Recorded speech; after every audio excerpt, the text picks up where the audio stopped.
Hello students, कैसे हैं आप सब। स्वागत है आपका मेरे YouTube channel NCERT maths class पे। पिछले वीडियो में मैंने एनसीईआरटी क्लास 12th मैथ्स में चैप्टर नंबर 11th में एक्सरसाइज 11.2 कंप्लीट की। ठीक है जी। आज के इस वीडियो में अपन एक्सरसाइज 11.3 का इंट्रो पढ़ने वाले हैं, जिसमें अपन क्या पढ़ेंगे, इक्वेशन ऑफ प्लेन, है ना। प्लेन के बारे में पढ़ेंगे, एक समतल के बारे में पढ़ेंगे। समतल various form of equation of plane, है ना। कोई प्लेन है, उसकी क्या क्या इक्वेशन हो सकती है, क्या क्या कंडीशन हो सकती है, किस फॉर्म में हो सकती है ना। और 11.2 तक के आप वीडियो देखना चाहते हो तो आपको ऊपर प्लेलिस्ट में आपको वीडियो सारे मिल जाएंगे चैप्टर वाइज। 12th क्लास के जो चैप्टर हैं वो सारे अलग हैं, 11th के सारे अलग हैं और सेपरेटली आपको डिवाइड करके दे रखी है ना। ठीक है, तो इसमें देखेंगे क्या है, इक्वेशन ऑफ प्लेन, है ना। तो उसमें पहली फॉर्म जो है इक्वेशन ऑफ प्लेन,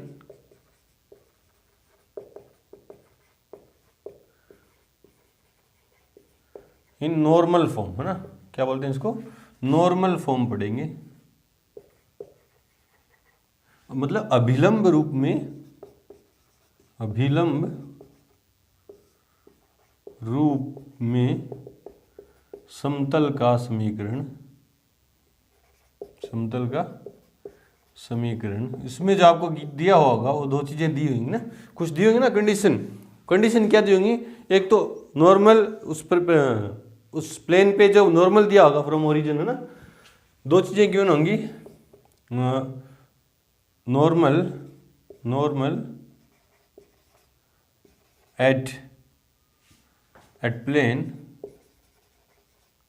और दूसरी चीज क्या दी होगी, डिस्टेंस, परपेंडिकुलर डिस्टेंस, है ना, परपेंडिकुलर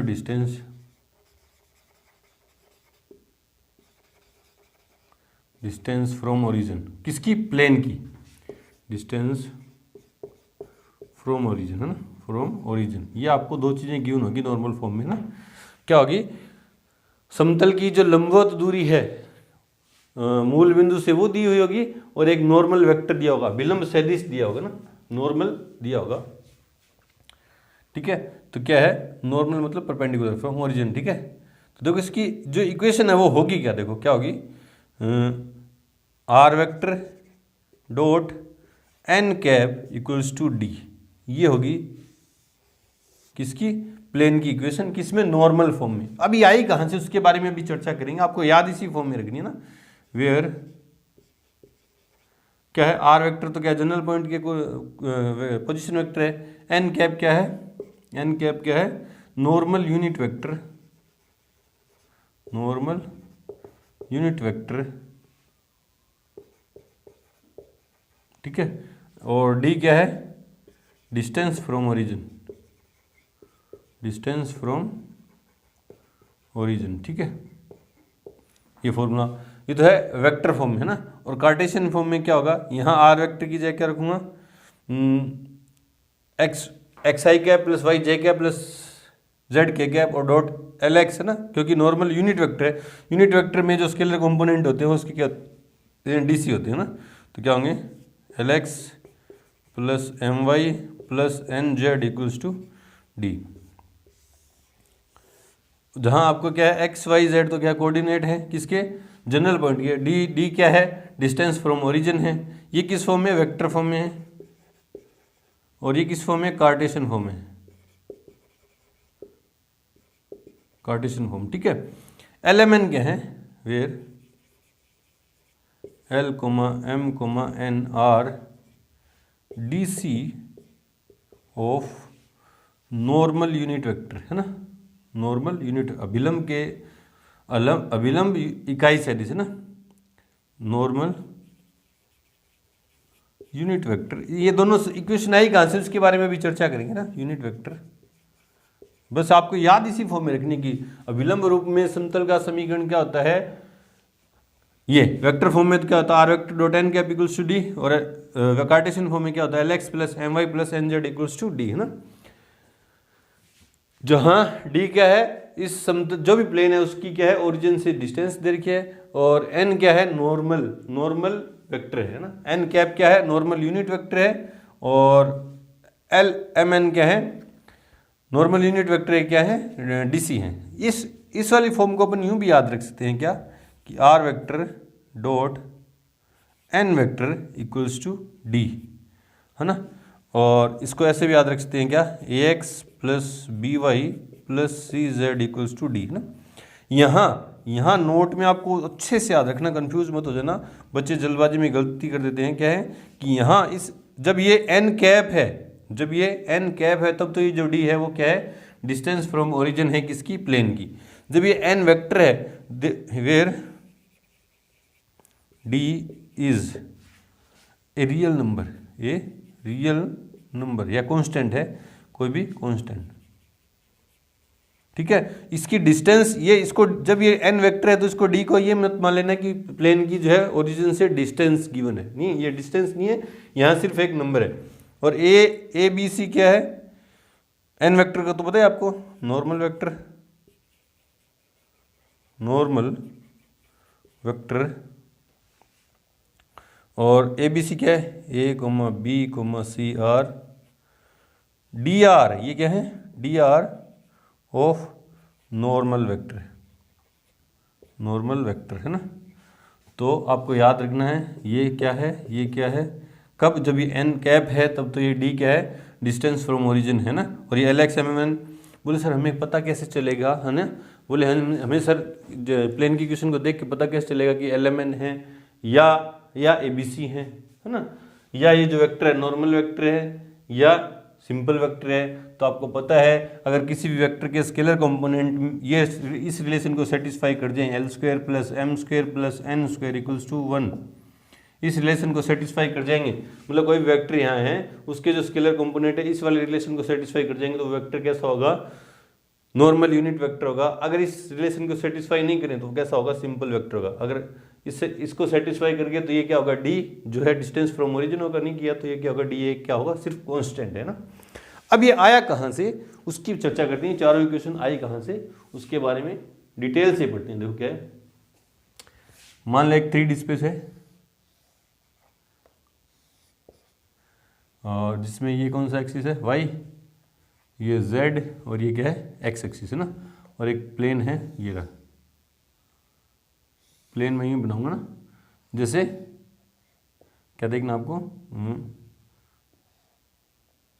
ठीक है, जैसे कॉर्नर है ना, रूम का जो कॉर्नर है उसमें कोई प्लाई रख दी ना, तो प्लाई जो है प्लेन है और वो तीनों क्या है, एक्सिस है, जहाँ पे तीनों कोर आके मिलती है वो क्या, एक्सिस, ठीक है, ये प्लेन है। अब प्लेन पे एक नॉर्मल दे दिया ना, नॉर्मल वेक्टर दे दिया, कहाँ से नॉर्मल दे दिया, कहाँ से, ओरिजिन से।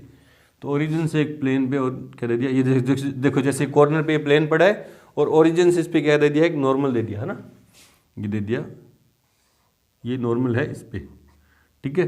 और इसकी इस प्लेन की जो ओरिजिन से जो डिस्टेंस है वो क्या है, डी है, ठीक है। और ये ओ एन, इस पॉइंट को नाम दे दे रहा हूँ क्या है, एन है ना, और ये क्या है, ओरिजिन है ओ, ठीक है। और यहाँ एक जनरल पॉइंट ले रहा हूँ आर, है ना। बोले सर ये जनरल पॉइंट क्यों लेते हैं, क्योंकि किसी भी पॉइंट पर प्लेन पे या लाइन पे बहुत सारे पॉइंट होंगे, उन सारे पॉइंट को सेटिस्फाई करने के लिए एक जनरल पॉइंट होता है, वो क्या होता है, आर, जिसके अपन आर लेते हैं ना, पी लेते हैं, सॉरी पी, जनरल पॉइंट ले लिया पी, इसके जो कोऑर्डिनेट है वो क्या है, एक्स वाई और जेड, और इसका जो पोजीशन वेक्टर है वो क्या है, आर वेक्टर है ना, और ये क्या है, ओ एन वेक्टर है ना। तो ये गिवन डी क्या है, given d is distance of plane, distance of plane from origin, ठीक है। ये यहाँ देखो ना, ये आपको यूँ दिख रहा होगा कि ये 2D प्लेन में दिखा नहीं, इमेजिन करना पड़ेगा आपको कि ओरिजिन से यूँ प्लाई पड़ी है, उस पर परपेंडिकुलर है गिरा ओ एन, है ना, और उसको वेक्टर को मैंने कंसीडर कर लिया, ओ एन को वेक्टर कंसीडर कर लिया, ओ एन वेक्टर ना, और इस पर एक पॉइंट ले लिया मैंने क्या, पी पॉइंट, जिसके जो कोऑर्डिनेट है वो क्या, एक्स वाई जेड है ना। तो ये क्या होगा, ये एन पी वेक्टर भी होगा, ये क्या होगा, एन पी वेक्टर है ना। जो इस ये जो एन पी वेक्टर है वो तो इस प्लाई पे, जो आप इमेजिन करें कि आपने प्लाई है ना उस पे है ये, और ओ एन वेक्टर जो ओरिजिन से इस पे परपेंडिकुलर है, और इधर क्या है, जनरल पॉइंट है, ठीक है। तो क्या है, एंड ओ एन वेक्टर जो है वो क्या है, normal vector, and n cap is normal unit vector है ना, यूनिट वेक्टर, ठीक है। ओ एन वेक्टर जो तो है वो क्या है, अभिलंब सदिश है ना, ओरिजिन से प्लेन पे डाला गया परपेंडिकुलर वेक्टर है ये ओ एन वेक्टर, तो ठीक है। और उसकी डायरेक्शन में एन कैप जो है अभिलंब की दिशा में इकाई सदिश है ना, नॉर्मल यूनिट वेक्टर है, ठीक है। देयरफॉर एन कैप जो है वो क्या होगा, O N vector upon magnitude of O N vector, ठीक है। कोई दिक्कत है? देयरफॉर ओ एन वेक्टर जो है वो क्या होगा डी एन कैप, है ना, d n cap. O N vector कोई भी वेक्टर हमें फाइंड करना हो तो हमें दो चीजें चाहिए, एक तो उसका मैग्नीट्यूड तो कितना ओ एन वेक्टर का डी है, और एक उसकी डायरेक्शन कैसे पता चलेगी, उसकी डायरेक्शन में यूनिट वेक्टर पता हो ना, तो ओ एन वेक्टर की डायरेक्शन में यूनिट वेक्टर क्या है, ये रहा एन कैप, ठीक है। और उसकी जो मैग्नीट्यूड है वो कितना मान रखा है मैंने, डी मान रखा है, तो ओ एन वेक्टर क्या आ गया, डी एन कैप ना। बोले सर डॉट या क्रॉस प्रोडक्ट क्यों नहीं लगाया, क्योंकि डी एक स्केलर क्वांटिटी है, डॉट प्रोडक्ट या क्रॉस प्रोडक्ट किसके बीच में लगता है, दो वेक्टर के बीच में, तो डी एन कैप आ गया ना। अब ट्राइंगल हो देखो ना, इन ट्राइंगल ओपीएन में है ना, in triangle OPN by triangle law of vector addition ना, इस ट्राइंगल के अंदर अपने सदिशों के योग का त्रिभुज नियम लगा दिया ना, मतलब O N vector plus N P vector equals क्या आ गया, ओपी वेक्टर ना। देखो ओ एन वेक्टर क्या है, ये क्या है, ओ एन वेक्टर क्या है, इसको नंबर 1 मान ले रहा हूँ, तो d n cap plus N P vector, ये पढ़ा है as it is, N P vector का भी पता नहीं, एन पी वेक्टर इक्वल्स क्या, ओ पी वेक्टर क्या मान रखा मैंने, आर वेक्टर, ठीक है। अब ये डी एन कैप उधर जाएगा तो माइनस में, तो एन पी वेक्टर ये यहाँ लिख दो, कहाँ से लिखा आपने, by first, N P vector equals to r vector minus d n cap, ये नंबर 2, ठीक है। अब आप गौर से देखो, जो ओ एन वेक्टर है वो तो परपेंडिकुलर है फ्रॉम ओरिजिन, किस पे, प्लेन पे, ओ एन वेक्टर ना, और एन पी वेक्टर वो प्लेन के अंदर है ना, एन पी वेक्टर किसके अंदर है, प्लेन के अंदर, दोनों एक दूसरे के क्या हैं, परपेंडिकुलर है ना, since O N vector perpendicular है किसके, एन पी वेक्टर के, है ना, क्योंकि ओ एन वेक्टर ओरिजिन से इस पे परपेंडिकुलर प्लेन पे, इमेजिन करके देखना पड़ेगा आपको ना, और एन पी वेक्टर किस पे, प्लेन पे, क्योंकि एन पॉइंट भी प्लेन पे है और पी पॉइंट भी प्लेन पे है, तो एन पी किस पे, प्लेन पे हो, तो दोनों एक दूसरे के हो गए perpendicular. Therefore O N vector dot N P vector equals क्या आएगा, 0। ओ एन वेक्टर कितना है, ओ एन वेक्टर कितना है, d dot N cap, d n cap O N vector ये रहा, डॉट एन पी वेक्टर कितना है, एन पी वेक्टर मैंने निकाला था, ये रहा, तो are vector minus d n cap equals to 0। और ये कहाँ से लिखा आपने, ओ एन वेक्टर की जगह तो वैल्यू रखी है अपन ने 1 से, और एन पी वेक्टर की जगह रखी 2 से, तो कहाँ से, बाय फर्स्ट एंड सेकंड, है ना। डी ए कॉन्स्टेंट है, डी ए क्या कॉन्स्टेंट, क्योंकि डिस्टेंस फ्रॉम ओरिजिन है, कॉन्स्टेंट है, इधर मल्टीप्लाई उधर जाएगा तो डिवाइड में, है ना, तो क्या बचा, n cap dot r vector minus d n cap equals to 0, अंदर मल्टीप्लाई करूँगा तो are vector dot N cap, है ना। बोले sir n cap dot r vector होगा, क्योंकि डॉट प्रोडक्ट क्या होता है, कम्यूटेटिव होता है, तो बाद में लिखो चाहे पहले ना, तो ये फॉर्म लेके आनी ना मेरे को, तो है ना, minus d n cap dot N cap equals to 0, क्योंकि ये डी तो कांस्टेंट है, उसके साथ तो डॉट प्रोडक्ट होगा नहीं, किसके साथ होगा, वेक्टर के साथ, तो इन दोनों के साथ, है ना। तो are vector dot N cap minus d, ये क्या होगा, मैग्नीट्यूड ऑफ एन कैप की स्क्वायर, है ना। आपको पता है ए वेक्टर डॉट ए वेक्टर क्या होता है, मैग्नीट्यूड ऑफ ए वेक्टर की होल स्क्वायर, है ना।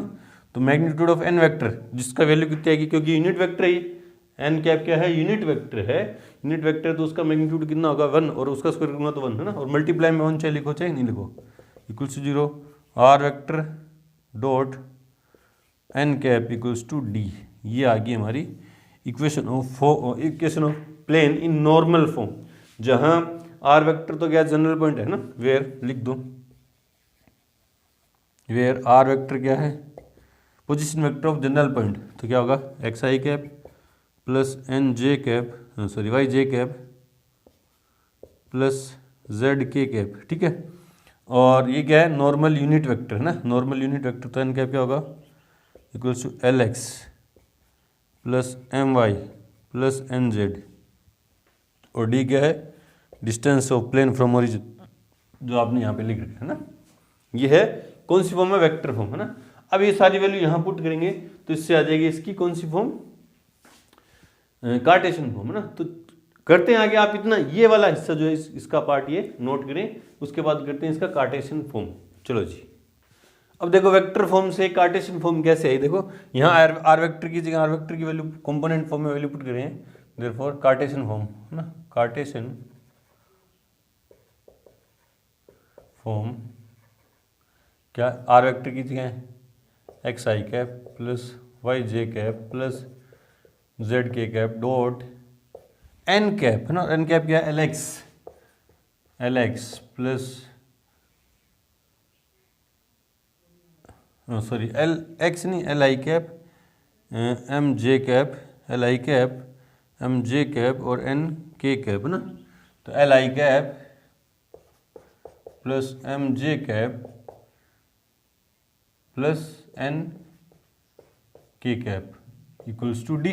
डी क्या है ये, इसी में वैल्यू पुट करें है ना।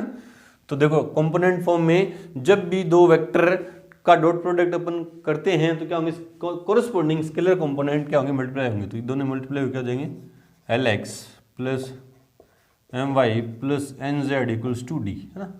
ये आ गई मेरे पास कार्टेशियन फॉर्म, किसकी, equation of plane in normal form है ना। नॉर्मल जो फॉर्म है उसकी कार्टेशियन फॉर्म क्या है, ये लिखी थी मैंने ना, जहां मैंने आपको बताया था वेयर कार्टेशियन फॉर्म में मैंने बताया एलएमएन जो क्या है are DC of normal vector है ना। नॉर्मल वेक्टर के डीसी हैं, नॉर्मल यूनिट वेक्टर बोल दो, यूनिट वेक्टर में जो स्केलर कंपोनेंट होते हैं वो क्या होते हैं, डीसी होते हैं ना। तो ये क्या है नॉर्मल वेक्टर, ठीक है। एन वेक्टर जो नॉर्मल वेक्टर को अपन क्या मानते हैं, एन वेक्टर, उसके क्या है डीसी हैं। Equation of plane in normal form, इस फॉर्म में भी दे रखी है। अगर ये एन वेक्टर है, नॉर्मल वेक्टर है, तो ये जो डी है वो क्या होगा, एक रियल नंबर होगा। और उसकी जो उसमें जो है ना, क्योंकि आपको पता है ये जो ओ एन वेक्टर है, मैं अगर ओ एन वेक्टर को एन वेक्टर मानूँ ना, या कैपिटल एन वेक्टर मान लो है ना, तो ये क्या है, ये सिर्फ क्या है ओ एन वेक्टर क्या है, पूरा क्या है नॉर्मल वेक्टर है ना। और ये अगर वैल्यू, क्योंकि इस पॉइंट के अगर मैं कोऑर्डिनेट मानना चाहूँ एन के, तो क्या होंगे एन वेक्टर क्या होगा, A I cap plus B J cap plus C K cap है ना। क्यों, क्योंकि नॉर्मल वेक्टर में जो स्केलर कंपोनेंट होते हैं होंगे वो क्या होंगे, डी आर होंगे। और डी आर से डी सी जब अपन बनाएंगे तो वो क्या हो जाएगा, नॉर्मल यूनिट वेक्टर हो जाएगा ना। तो अगर ये नॉर्मल वेक्टर है तो ये जो डी है वो एक सिर्फ क्या है, कांस्टेंट है। और ए बी सी ये इसकी किस फॉर्म होगी, कौन सी फॉर्म होगी, कार्टेशियन फॉर्म होंगी। और ए बी सी क्या है, D R of normal vector. करते हैं एक दो एग्जाम्पल, उससे आपको और ज़्यादा चीज़ें क्या होंगी, अच्छे से क्लियर होंगी। तो चलो बढ़ते हैं अपने एग्जाम्पल्स की तरफ। उससे पहले वीडियो को रोकें और नोट करें। एग्जाम्पल नंबर 13 दो क्या कि उस समतल का सदिश समीकरण ज्ञात कीजिए। एक प्लेन का मुझे क्या चाहिए, वेक्टर इक्वेशन चाहिए, ठीक है, जो मूल बिंदु से 6/√29 की दूरी पर है और मूल बिंदु से इसका अभिलंब सदिश कितना है, दिस है। तो देखो एक प्लेन है, डायग्राम बना के करके देखते हैं ना, जो आपकी सारी चीजें क्या होंगी, क्लियर होंगी,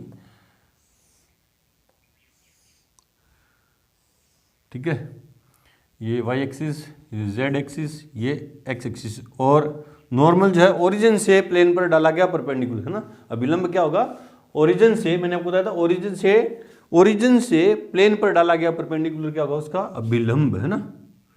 अभिलंब ये रहा, ओरिजिन से इस पर क्या डाल दिया, परपेंडिकुलर, ठीक है।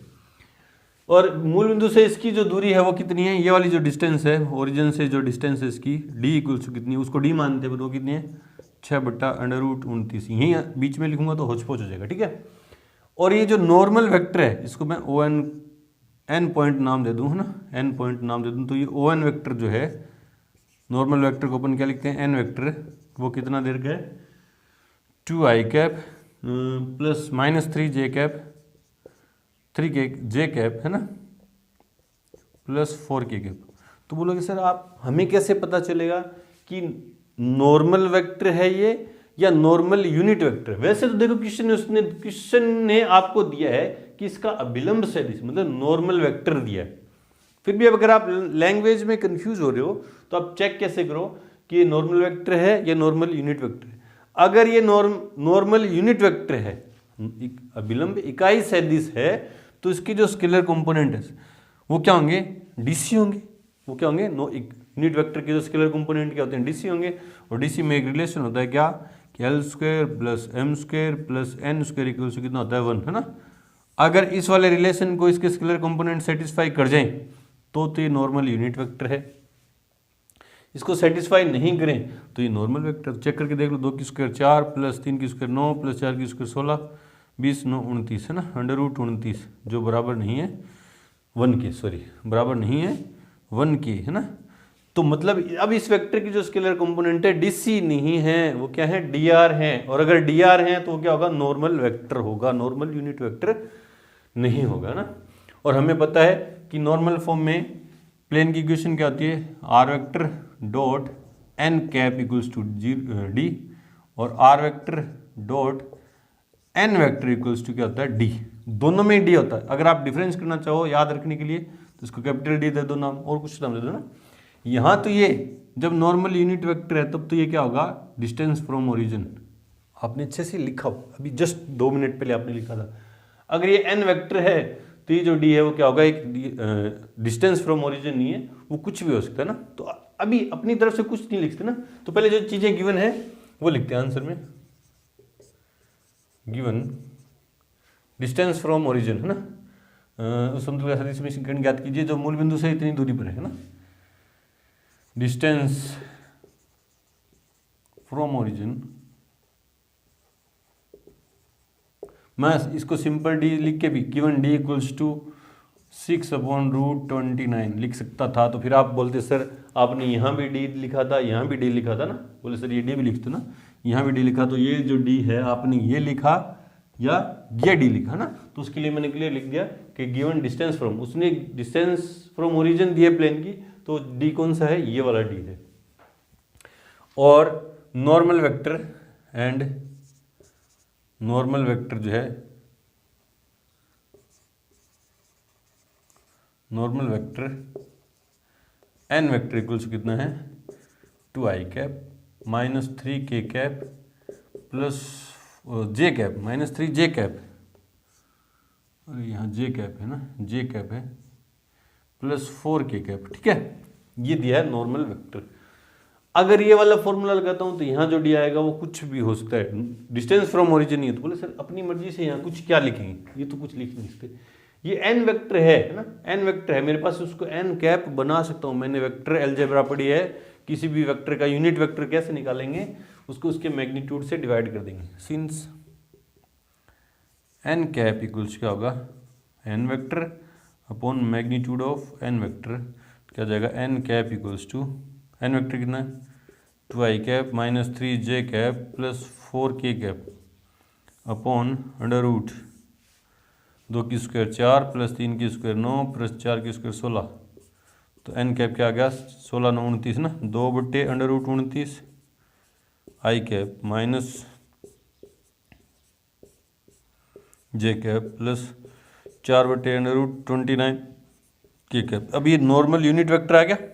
अब ये वाला फॉर्मूला लगा देंगे और आंसर लिख देंगे। देयरफॉर इक्वेशन ऑफ प्लेन क्या होगी, are vector dot N cap equals क्या होगा डी। तो लिख दो आर वेक्टर, तो आर वेक्टर जनरल है ना, जनरल पॉइंट का पोजीशन वेक्टर है ये, है ना। सदिश समीकरण याद करना, ठीक है। एन कैप कितना ये रहा, क्या है 2/√29 i cap -3/√29 j cap plus 4/√29 K cap equals to D. और डी की वैल्यू कितनी है 6/√29। ये है equation of plane in normal form, ठीक है, जिसकी ओरिजिन से डिस्टेंस कितनी है। चेक करते हैं answer number, example number 13 sorry, हाँ बिल्कुल सही है। चलो बढ़ते हैं एग्जाम्पल नंबर 14 की तरफ। उससे पहले वीडियो को रोकें और नोट करें। एग्जाम्पल नंबर 14, ये समतल एक प्लेन की इक्वेशन दे दी, पर मूल बिंदु से डाले गए लंब इकाई सदिश की दिक् कोसाइन ज्ञात कीजिए ना। एक इक्वेशन ऑफ प्लेन दे दी, ठीक है, वेक्टर फॉर्म में, उसमें ओरिजिन से उस प्लेन पर डाला गया जो परपेंडिकुलर है ना, नॉर्मल वेक्टर है, उसके यूनिट वेक्टर के क्या चाहिए मुझे, डीसी चाहिए ना। यूनिट वेक्टर अगर बन जाएगा तो वो क्या होंगे, डीसी होंगे ना। तो देखो क्या है आंसर में, गिवन इक्वेशन क्या है, are vector dot 6i cap minus 3j cap minus 2k cap 2k cap plus 1 equals to 0 है ना। और हमें पता है कि नॉर्मल फॉर्म क्या होती है प्लेन की, जब यूनिट वेक्टर हो तो क्या होता है, are vector dot N cap equals to जी डी है ना। और जहाँ डी क्या होता है, डिस्टेंस फ्रॉम ओरिजिन, प्लेन की डिस्टेंस फ्रॉम ओरिजिन होती है डी ना। तो इसको इस फॉर्म में कन्वर्ट करूंगा तो ये 1 इधर प्लस में उधर जाएगा तो माइनस में होगा ना। तो are vector dot 6i cap minus 3j cap minus 2k cap equals क्या होगा -1 है ना। और इस फॉर्म में अगर मैं कन्वर्ट करूंगा, उस फॉर्म में लाने की कोशिश करूंगा ना, डिस्टेंस फ्रॉम ओरिजिन है ना, मूल बिंदु से डाले गए लंब इकाई सदिश की दिक् कोसाइन ज्ञात कीजिए ना। हमें क्या चाहिए, ये नॉर्मल यूनिट वेक्टर चाहिए। उसके लिए यूनिट वेक्टर के लिए आगे जो वैल्यू होगी वो क्या होगी, डिस्टेंस फ्रॉम ओरिजिन होगी। मुझे ये नॉर्मल यूनिट वेक्टर चाहिए, तभी इसके डीसी आएंगे ना। अब जब ये नॉर्मल यूनिट वेक्टर इसको मैं बनाऊंगा तो आगे जो वैल्यू होगी वो क्या होगी, डिस्टेंस फ्रॉम ओरिजिन होगी। और डिस्टेंस कभी भी नेगेटिव नहीं होती है। और यहाँ देखो ये जो वैल्यू है वो क्या नेगेटिव में, तो क्या करूँगा, बोथ साइड में माइनस से मल्टीप्लाई करूँगा तो क्या आ जाएगा, आर वेक्टर डॉट -1 से मल्टीप्लाई करूँगा तो -1 कॉन्स्टेंट है, अंदर मल्टीप्लाई होगा, इससे भी हो सकता है वो इससे भी हो सकता है। इससे तो करेंगे नहीं क्योंकि ये तो जनरल पॉइंट है ना। इससे करूँगा तो क्या जाएगा, माइनस के 6i कैप प्लस के 3j कैप और प्लस के 2k कैप इक्वल्स टू 1। यहाँ और लगा के लिख दो, ठीक है। देयरफॉर एन वेक्टर इक्वल्स क्या, -6i cap plus 3j cap plus 2k cap. बोले सर ये एन आपको कैसे पता चला एन वेक्टर है या एन कैप है, तो आपने देखा इसके जो स्केलर कंपोनेंट है उनके स्क्वायर का सम 1 ने ही था ना, तो यूनिट वेक्टर नहीं था, क्या था, वेक्टर था। देयरफॉर एन कैप क्या हो जाएगा, N vector upon magnitude of N vector. तो एन कैप इक्वल्स टू क्या हो जाएगा, -6i cap plus 3j cap plus 2k cap है ना, अपॉन मैग्नीट्यूड कैसे निकलेगा, स्क्वायर है ना। तो -6 का स्क्वायर 36 प्लस 3 का स्क्वायर 9 प्लस 2 का स्क्वायर 4। तो एन कैप इक्वल्स टू क्या आ गया, -6i cap plus 3j cap plus 2k cap upon 36 40 49 है ना। तो एन कैप क्या आ गया, -6/7i कैप, क्योंकि 49 का रूट कितना होगा 7, plus 3/7 j cap plus 2/7 k cap, ठीक है। अब ये नॉर्मल यूनिट वेक्टर आ गया। अब इसके जो स्केलर कंपोनेंट हैं वो क्या है, दिक् कोसाइन है ना। Therefore DC of normal unit vector क्या होगा, -6/7 3/7 2/7। ये आ गया हमारा आंसर। चेक करते हैं एग्जाम्पल नंबर 14। तो डीसी क्या है, -6/7 3/7 और 2/7, बिल्कुल सही है। बढ़ते हैं एग्जाम्पल नंबर 15 की तरफ। उससे पहले वीडियो को रोकें और नोट करें। एग्जाम्पल नंबर 15 देखो क्या कह रहा है कि समतल एक प्लेन की इक्वेशन दे दी ना, 2x - 3y + 4z - 6 = 0। एक प्लेन की इक्वेशन दे दी कि मूल बिंदु से दूरी ज्ञात कीजिए ना। इस प्लेन की क्या करनी है मुझे, डिस्टेंस फ्रॉम ओरिजिन मेरे को फाइंड करनी है। और किस फॉर्म में दे रखी है प्लेन की इक्वेशन, कार्टेशियन फॉर्म में। अब कार्टेशियन फॉर्म में इक्वेशन जब मेरे को मिली तो मेरे दिमाग में आ गया यार ये इक्वेशन या तो इस फॉर्म की हो सकती है, LX plus MY plus NZ equals to D, या इस फॉर्म की हो सकती है AX plus BY plus CZ equals to D, है ना। या तो नॉर्मल यूनिट वेक्टर के से जो अपन ने डेराइव की थी, ये जो कोफिशिएंट है ना LX कांस्टेंट है, ये कांस्टेंट है ना, ये कांस्टेंट वो क्या है, नॉर्मल यूनिट वेक्टर के स्केलर कंपोनेंट है, या ये नॉर्मल वेक्टर के कंपोनेंट है। अगर ये इस फॉर्म की है, मतलब नॉर्मल यूनिट वेक्टर डीसी दर के ना, नॉर्मल यूनिट वेक्टर के डीसी दर के अगर इस फॉर्म में है तो ये जो डी जो है वो सीधा क्या होगा, डिस्टेंस फ्रॉम ओरिजिन होगी। अगर इस फॉर्म में है तो डी एक रियल नंबर है, एक नॉन जीरो रियल नंबर है, वो कुछ भी हो सकता है ना। तो पता कैसे करें सर इस फॉर्म की है या इस फॉर्म की, बात वही, ये जो स्केलर जो है ना क्वांटिटी मल्टीप्लायर कोफिशिएंट है, ये पहले तो इसको पहले देखो लिखते हैं ना, गिवन इक्वेशन, आंसर में गिवन इक्वेशन क्या है, 2x minus 3y plus 4z minus 6 equals to 0। अब इस पहले कॉन्स्टेंट को उस तरफ लेके जा रहा हूँ ना, तो 2x minus 3y plus 4z equals to 6, है ना। अब जो कॉन्स्टेंट है x का कॉन्स्टेंट क्या है, 2, 3 और 4, इनका स्क्वायर करके ऐड करूँ, 2 की स्क्वायर 4 प्लस 3 की स्क्वायर 9 प्लस 4 की स्क्वायर 16, तो है ना 29 आएंगे। कितने आएंगे, 29, जो नॉट इक्वल्स क्या है 1। मतलब इसको तो सेटिस्फाई नहीं करी, ये तो नहीं है, तो ये इक्वेशन फिर किस फॉर्म की है, इस फॉर्म की है ना। तो समीकरण 1 है ना, समीकरण 1 या equation 1 in the form of, किस फॉर्म की है, AX plus BY plus CZ equals to D, where A equals to 2, compare करूँगा ना, B इक्वल्स टू -3 और C equals to 4 are dr of normal vector या नॉर्मल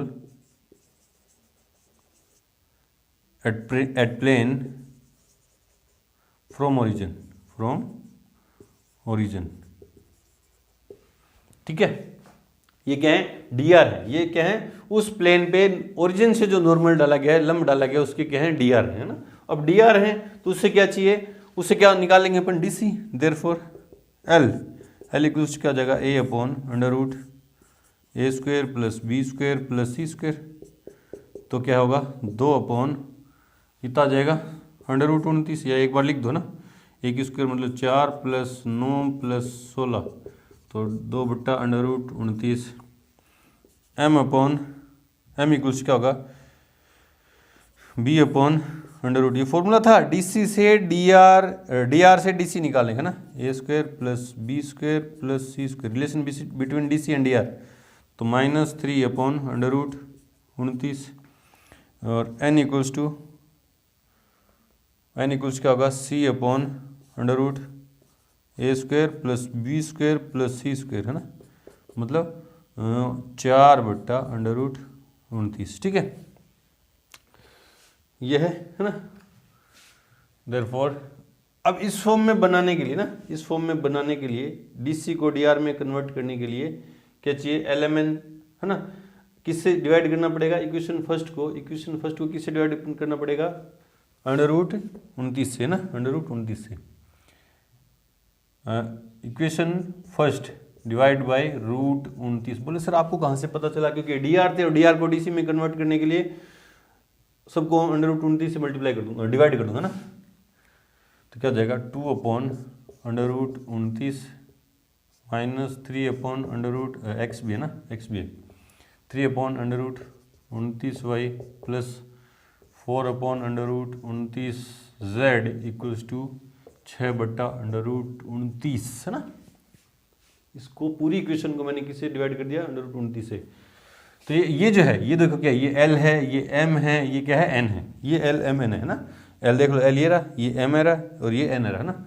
ये equation number second. Equation second is in the form of LX plus M Y plus N Z equals to D, where D equals क्या है 6/√29 is distance of plane from origin. ठीक है, इस तरह से find कर देंगे ना। इस फॉर्म में थी, मैंने पता कैसे किया, उस रिलेशन से पता किया कि यार ये फॉर्म दुनिया इस फॉर्म में है, मतलब ये डी आर है, इसके जो कोफिशिएंट है एक्स वाई जेड के जो कोफिशिएंट है वो क्या नॉर्मल के डी आर है। डी आर से मैंने क्या निकाल लिया डी सी निकालने के लिए मुझे पता चला कि √29 से डिवाइड मारना पड़ेगा, तो इक्वेशन फर्स्ट को मैंने √29 से डिवाइड मार दिया तो वो इस फॉर्म में बन गई। इस फॉर्म में जब वो इक्वेशन बन गई तो मुझे पता है कि जब ये फॉर्म होगी तो इक्वल्स टू में जो कांस्टेंट है वो क्या होगा, डिस्टेंस फ्रॉम ओरिजिन होगा, है ना, प्लेन की। चेक करते हैं आंसर नंबर 15। हाँ बिल्कुल सी अच्छा है बटे √29। चलो जी बढ़ते हैं एग्जाम्पल नंबर 16 की तरफ। उससे पहले वीडियो को रोकें और नोट करें।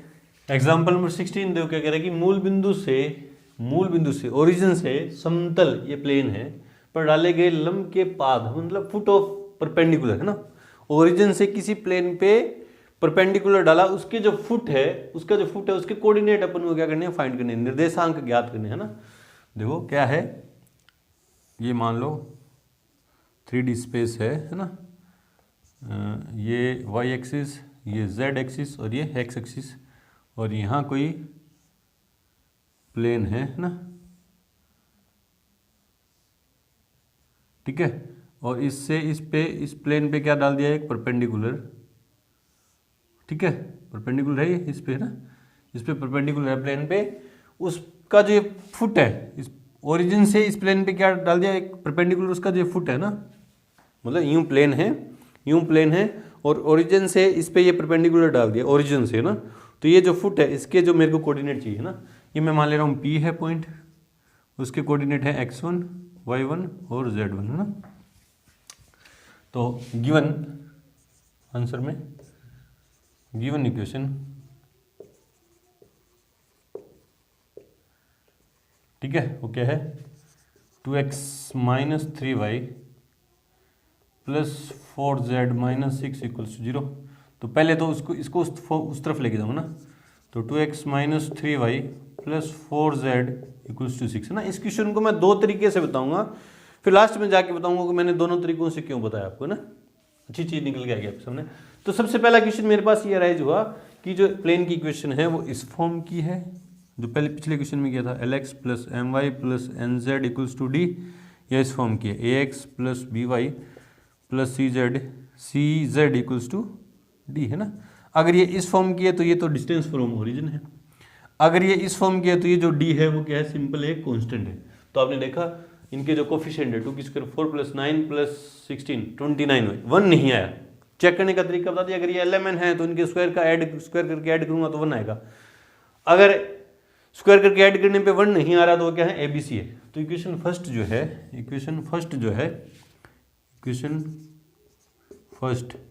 Is in the form of, किस फॉर्म की है, Ax + By + CZ = D, where A equals कितना है 2, B इक्वल्स कितना है -3 और C इक्वल्स कितना है 4, और dr of normal of plane, normal क्या होता है, जो ओरिजिन से प्लेन पे जो परपेंडिकुलर उसको बोलते हैं नॉर्मल, ठीक है जी। ये नॉर्मल आ गया मेरे पास। अब देखो, अब मुझे पता है ये क्या है, ओरिजिन है, वो इसके कोऑर्डिनेट क्या है 0, 0, 0। तो बाय डायग्राम ना, by diagram dr of normal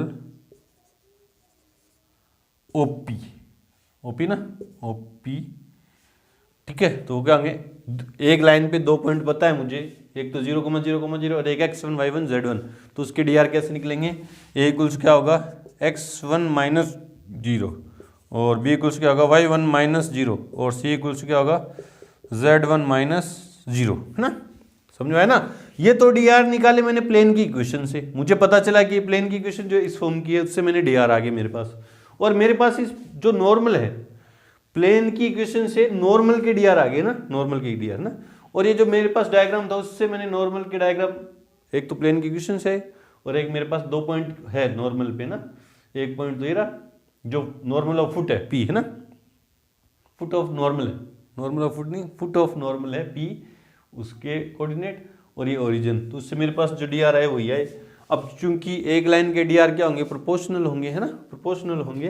बोले सर इक्वल होंगे, इक्वल है तो भी प्रोपोर्शनल तो है ना, उनका रेशो कितना आएगा, 1 आएगा। Therefore 2/x1 equals to minus, या यूँ लिख दो x1, मुझे तो x1 y1 z1 की वैल्यू चाहिए ना, x1 y1 z1 की वैल्यू चाहिए, तो मैं इसलिए यूँ लिख दूंगा इसको, x1/2 इक्वल्स टू y1 ये क्या है -3 इक्वल्स टू z1/4। बोले सर एक ही लाइन के तो डी आर हैं, दोनों इक्वल ही तो होंगे ना। बोले सर x1 इक्वल्स टू 2 होगा, अरे मेरे भाइयों इससे भी तो ये आएगा x1/2 और इससे क्या आएगा y1/-3, जिसकी वैल्यू कितनी आएगी, सबकी वैल्यू कितनी आएगी, 1 आएगी ना, ठीक है। प्लस z1/4 इक्वल्स टू मैंने मान लिया क्या है, k है ना। अब इससे क्या आया, देयरफॉर x1 इक्वल्स टू क्या आया 2k, जब मैं इसको इसके इक्वल लूँगा तो क्या आएगा, x1 equals to 2k, y1 equals to -3k और z1 इक्वल्स टू 4k, ठीक है। अब चूंकि x1 y1 z1 किस पे हैं, प्लेन पे हैं, तो ये प्लेन की इक्वेशन को क्या करेंगे, सेटिस्फाई करेंगे। सिंस x1 या p, सिंस p जिसके कोऑर्डिनेट क्या है x1 y1 और z1 is on plane, therefore इसके जो कोऑर्डिनेट हैं उसको क्या करेंगे, सेटिस्फाई है ना। तो 2x1, x की जगह क्या रखूँगा, x1 की जगह क्या रखूँगा, या एक बार यूँ लिख दो, 2x1 -3y1 plus 4z1 equals to 6। कहाँ से लिखा ये, बाय फर्स्ट, ये कोऑर्डिनेट इसके p के कोऑर्डिनेट इसको सेटिस्फाई करेंगे और x1 y1 z1 की वैल्यू ये रही। तो 2x1 की वैल्यू कितनी है, 2k, -3y1 की वैल्यू कितनी है, -3k, प्लस 4z1 की वैल्यू कितनी है, 4k इक्वल्स टू 6। तो 4k plus 9k plus 16k, k है ना, equals to 6, 16 24 9 29, 29k equals to क्या है 6, तो k इक्वल्स टू क्या है 6/29, ठीक है। देयरफॉर x1 इक्वल्स टू क्या आया, 6 दूनी है ना, यहाँ देखो 2k की वैल्यू रखूँगा तो 12/29, y1 इक्वल्स टू यहाँ 3 है ना, 18 -18/29 और z1 कितना आया 4, तो 6 चौका 24/29 ये आएगा ना। देयरफॉर p जो क्या आया 12/29 -18/29 24/29 ये आया। इस तरह से अपन उसके फुट के कोऑर्डिनेट अपन फाइंड कर लेंगे, ठीक है। चलो जी, ये तो था फर्स्ट तरीका है ना। अब दूसरा तरीका देखो इसका क्या है, मैं इसको यहाँ से हटा रहा हूँ ना, तरीका वही x1 y1 z1 मान रखा मैंने ना। मुझे पता चला कि जो इक्वेशन है, ये जो इक्वेशन है ये किस फॉर्म की, ax plus by plus C Z के इक्वल्स टू डी के फॉर्म की, इसको मैं lx plus my plus nz के फॉर्म की बनाना चाहूँ है ना, तो मेरे को dr को dc में कन्वर्ट करना पड़ेगा। इसके बाद देखो क्या हो जाएगा, dr को dc में कन्वर्ट करने के लिए a square plus B square plus C square के रूट से मल्टीप्लाई करूँगा है ना, तो क्या हो जाएगा, देखो 2/√29 क्या हो जाएगा, इसके आगे चलेगा ना, इसके आगे चलेगा यूँ 2/√29 x minus 3/√29 y plus 4/√29 z equals to 6/√29 है ना। dr को इसको पूरी को √29 से डिवाइड कर दिया ना। अब ये किस फॉर्म की है, lx + my + nz के फॉर्म की है, ठीक है। अब यहाँ l क्या है, l क्या है 2/√29, m क्या है 3/√29 और n क्या है 4/√29, ठीक है। ये है। अब मैं इससे जिस तरह से मैंने इसके बाद फिर मैंने क्या निकालूंगा, dr ऑफ नॉर्मल मैं कैसे निकाले, मैंने ये निकाले ना, ये भी dc है और ये dr है। dc और dr भी क्या होंगे, आपस में प्रोपोर्शनल होंगे। Therefore x1/L equals to y1/m equals to z1/n equals to मैंने क्या मान लिया k, है ना। तो x1/L 2/√29, y1/m 2/√29 था ना, 2/√29 और m कितना 3/- ना, -3/√29 और z1/4/√29 इक्वल्स टू के। यहाँ से x1 की वैल्यू क्या आई 2/√29 के, y1 की वैल्यू कितनी आई -3/√29 के और z1 की वैल्यू कितनी आई 4/√29 इंटू के, है ना। वही वापिस काम वही करूँगा। देखो यहाँ आया, यहाँ तक आने के बाद इसको मैं ax + by + cy की फॉर्म में थी, उसको पहले मैंने किस फॉर्म में कन्वर्ट किया lx + my। यहाँ पहले इसको इस फॉर्म में कन्वर्ट करने के बाद लिखूंगा lx + my + nz की फॉर्म में lmn लिख दिया, फिर dr निकाले, फिर a = x1 b = y1, ये काम चलेगा ना। इसके बाद है ना, इसके बाद ये करोगे आप, फिर इसकी जगह क्या लिखोगे, इसके नीचे lx + my + nz है ना की फॉर्म की, फिर lmn आ गई। जहाँ यहाँ abc आए थे वहाँ क्या आ जाएंगे lmn आ गए मेरे पास, dr निकाले, ये किया, यहाँ तक पहुँच गया। देखो यहाँ तक पहुँच गया।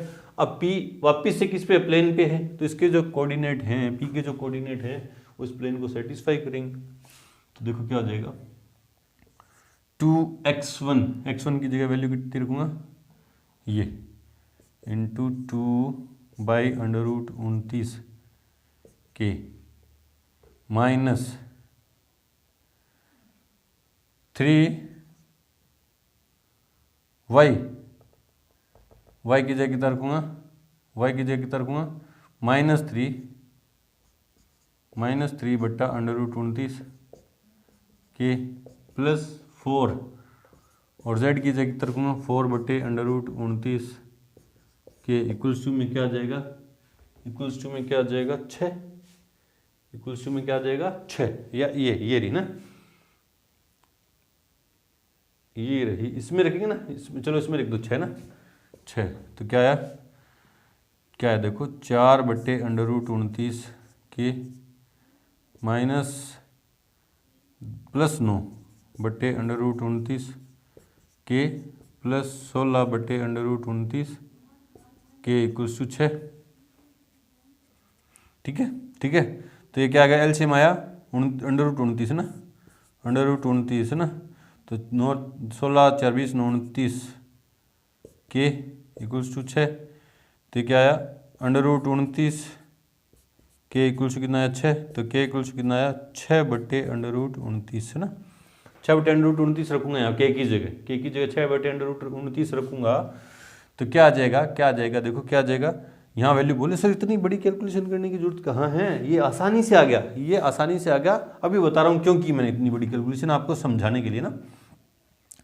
के की वैल्यू जब मैं यहाँ पुट करूँगा तो क्या आएगा देखो x1 इक्वल्स क्या आएगा 2/√29 इंटू 6/√29, y1 क्या आया -3/√29 इंटू 6/√29 और z1 क्या आया 4/√29 इंटू 6/√29 ना। उससे मल्टीप्लाई करूँगा तो -18/29, नहीं 12/29 माइनस के 18/29 और Z1 क्या आ जाएगा 24/29 है ना, ये आ जाएगा निकल के। बोले सर ये आसान था है ना, ये आसान था, ये क्यों बताया आपने? अब देखो क्यों बताया, वो बात मैं कहाँ लिखने जा रहा हूँ, यहाँ लिखने जा रहा हूँ। देखो इस डब्बे में, इस डब्बे में लिखने जा रहा हूँ। पहले तो देखता हूँ विजिबल है या नहीं ये डब्बा पूरा। हाँ विजिबल है, ठीक है। तो देखो अगर कोई प्लेन की इक्वेशन किस फॉर्म में आ जाए, इस फॉर्म में थी, मतलब ax plus by plus cz equals to D की फॉर्म में थी। इसको मैंने किस फॉर्म में कन्वर्ट कर लिया, lx plus my plus nz equals to D की फॉर्म में थी, ये आ गई थी ना। मतलब इफ प्लेन किस फॉर्म में है, lx plus my plus nz equals to D की फॉर्म में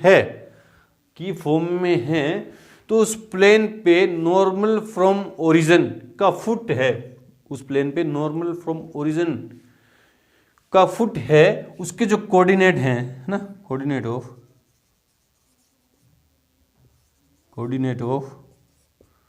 foot of normal from origin, तो क्या होंगे LD MD ND है ना। LD देख लो ये है, इन दोनों को मल्टीप्लाई किया तो ये आया, M और इन दोनों को मल्टीप्लाई किया तो ये आ गया, और इन दोनों को मल्टीप्लाई किया तो ये आ गया है ना। बाय चांस MCQ टाइप में क्वेश्चन आ जाए आपके सामने तो इतनी भसड़ थोड़ी ना करके देखोगे, इतना लंबा थोड़ी ना करके देखोगे आप। MCQ टाइप में आएगा तो सीधा करोगे ना, प्लेन की इक्वेशन है उसको आप किस फॉर्म में लिखोगे, LX plus my plus nz equals to D की फॉर्म में लिखोगे, फिर L into D M into D comma N into D जो है वैल्यू जो निकल के आएंगी वो क्या आएंगी, foot of normal from origin at a plane है ना, उसके कोऑर्डिनेट आ जाएंगे। इस तरह से कर लेंगे। चलो जी बढ़ते हैं अगले टॉपिक की तरफ। से पहले वीडियो को रोकें और नोट करें। चलो जी अब अगला अपना टॉपिक जो है वो क्या है कि equation of a plane perpendicular to a given vector and passing through a point है ना। परपेंडिकुलर टू एक प्लेन जो है एक गिवन वेक्टर के परपेंडिकुलर है।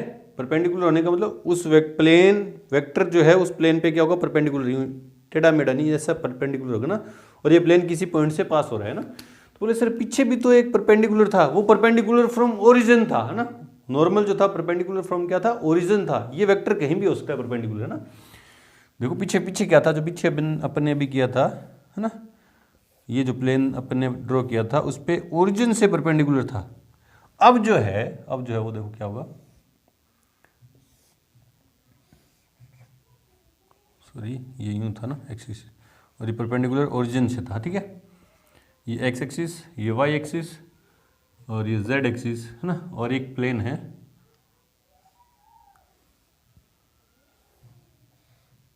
ठीक है। और इस पे एक परपेंडिकुलर वेक्टर दे दिया, ये रहा एन वेक्टर, और एक ये जो प्लेन है एक पॉइंट से पास हो रहा है, पी मान ले रहा हूँ, और इसके कोऑर्डिनेट क्या है x1 y1 और z1, ठीक है। विजिबल है क्या, देखो x1 y1 z1 नहीं दिख रहा ना। ये पॉइंट P के जो कोऑर्डिनेट हैं वो क्या है, ये पॉइंट P में मान ले रहा हूँ, ये रहा P x1 y1 और z1, ठीक है। ये पॉइंट P है, ये रहा, चलो ये मान ले रहा हूँ, ये पॉइंट P रहा, इसकी कोऑर्डिनेट है ना। अब ये जो प्लेन है यूं है, इस पे एक वेक्टर नॉर्मल परपेंडिकुलर वेक्टर दे दिया। नॉर्मल नहीं बोलेंगे, नॉर्मल वेक्टर तो ओरिजिन से प्लेन पे जो परपेंडिकुलर था वो था नॉर्मल है ना। इसका जो पोजीशन वेक्टर होगा वो क्या होगा, उसको मैंने मान लिया ए वेक्टर मान लिया, और ये जो नॉर्मल वेक्टर दे रखा है उसको मैंने मान लिया एन वेक्टर है ना।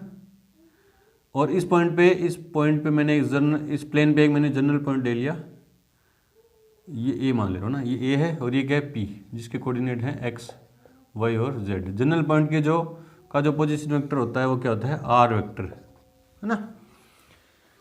ये पॉइंट पी है जो जनरल पॉइंट है, उसका जो पोजीशन वेक्टर है वो तो क्या है, आर वेक्टर। ये पॉइंट ए है जिसकी कोऑर्डिनेट गिवन है ना, गिवन है। इसमें दिया क्या होगा कि गिवन क्या होगा इसमें, नंबर फर्स्ट बात क्या होगी, ए वेक्टर है परपेंडिकुलर टू प्लेन एक तो ये दिया होगा, और सेकंड बात क्या दी होगी, एक पॉइंट दिया होगा जिससे वो प्लेन पास हो रहा है। तो एक पॉइंट दे दिया और एक प्लेन के परपेंडिकुलर वेक्टर दे दिया ना, इसकी equation ji.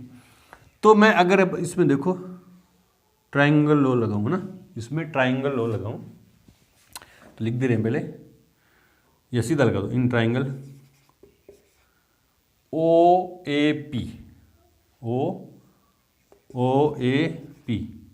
Bye triangle law of vector addition, तो क्या होगा, ओ ए वेक्टर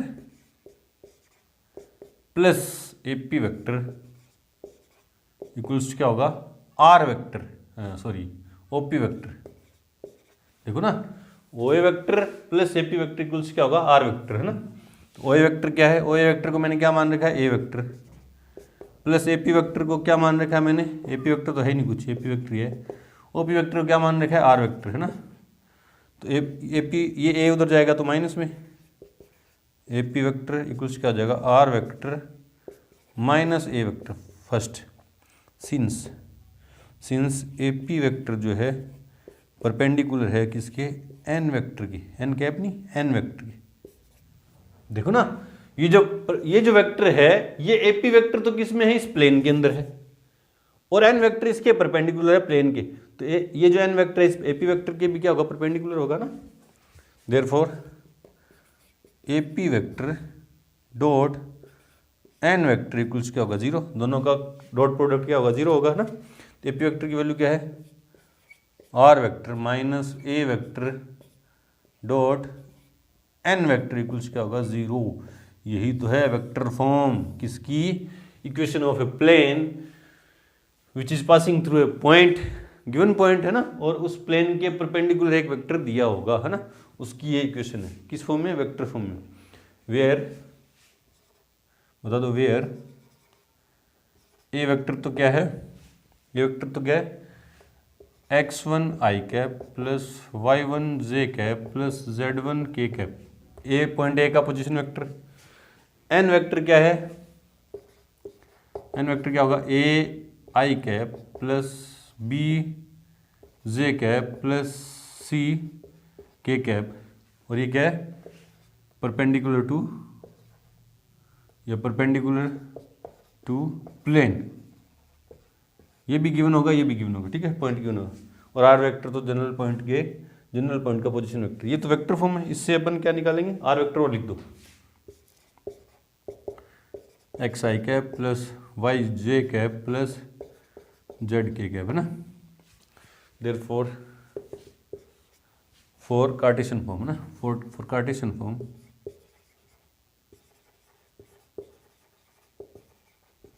अब ये लैंग्वेज या राइटिंग में थोड़ा सा आपको डाउट हो सकता है, मैं बोल रहा हूँ ना, उस पर आप कंसंट्रेट करें, क्योंकि मैं शुद्ध हिंदी मीडियम है ना, शुद्ध सरकारी स्कूल में पढ़ा हूँ, गवर्नमेंट स्कूल में, छोटे से स्कूल में, और उसमें इतने इंग्लिश में था नहीं ना, तो इसलिए मेरे इंग्लिश में थोड़ा सा है मेरा, है ना, हाथ तंग बोल दो, मेरा इंग्लिश में क्या है, हाथ तंग।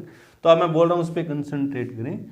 ये कार्टेशियन फॉर्म है ना, फॉर कार्टेशियन फॉर्म मैं इतनी कोशिश कर रहा हूँ, अच्छी बात है, शायद अच्छी बात है, आप समझो तो ठीक है।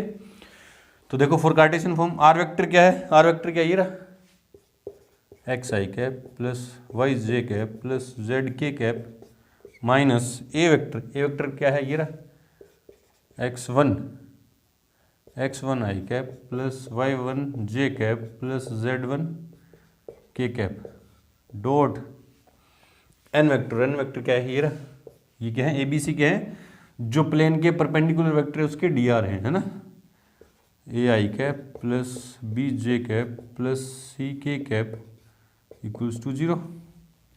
इसी से निकला है ये नंबर सेकंड, और ये कहाँ से लिखा अपने, बाय फर्स्ट, और ये कहाँ से लिखा, by second.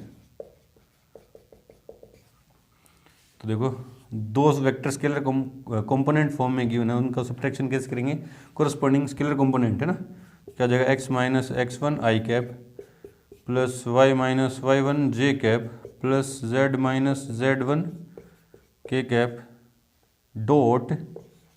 Dot A I cap plus B J cap plus C K cap equals to zero. अब इनका डॉट प्रोडक्ट करूँगा, क्या आएगा, X minus X one A, है ना, A plus Y minus Y one J sorry B, B plus Z minus Z one C equals to 0। ये है Cartesian form. Cartesian form of a plane which is passing through a given point and perpendicular to a given vector.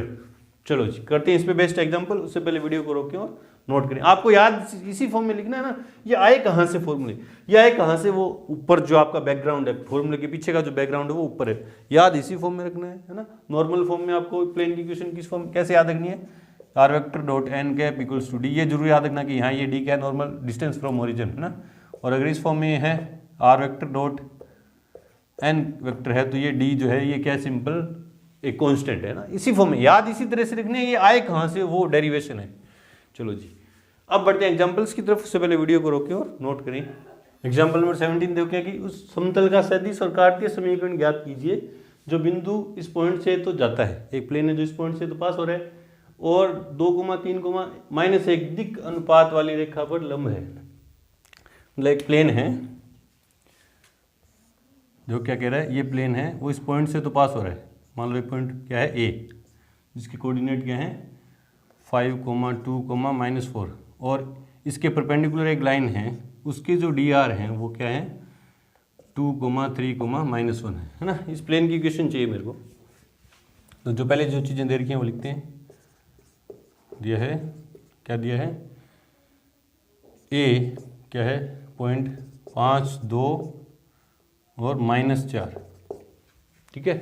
Therefore ये point A दे दिया तो इसका position vector क्या होगा, therefore ए vector equals क्या होगा 5i cap plus 2j cap minus 4k cap and N vector क्या दे दिया उसने, नहीं sorry D R of N vector equals क्या है 2,3,-1। देयरफॉर एन वेक्टर इक्वल्स क्या हो जाएगा 2i cap plus 3j cap minus k cap. Therefore equation of plane समतल का सदिश और कार्तीय दोनों समीकरण चाहिए ना, क्या होगा R vector minus A vector dot N vector equals to 0। ये फॉर्मूला आपको सीधा याद रहेगा तो वैल्यू पुट कर दो। क्या है are vector minus A vector कितना है, जिस पॉइंट उस पॉइंट का position vector 5i cap plus 2j cap minus 4k cap dot N vector कितना है 2i cap plus 3j cap minus k cap equals to 0। ये तो आ गई वेक्टर इक्वेशन, ठीक है। सीधी देखो कितनी आसान है। अब कार्तीय समीकरण देखते हैं, कार्टेशियन फॉर्म ना, जो आपको फॉर्मूला अगर सीधा याद हो तो सीधा लिख दो, अप्लाई कर दो, नहीं तो इस वेक्टर फॉर्म से कार्टेशियन फॉर्म लेके आ जाओ।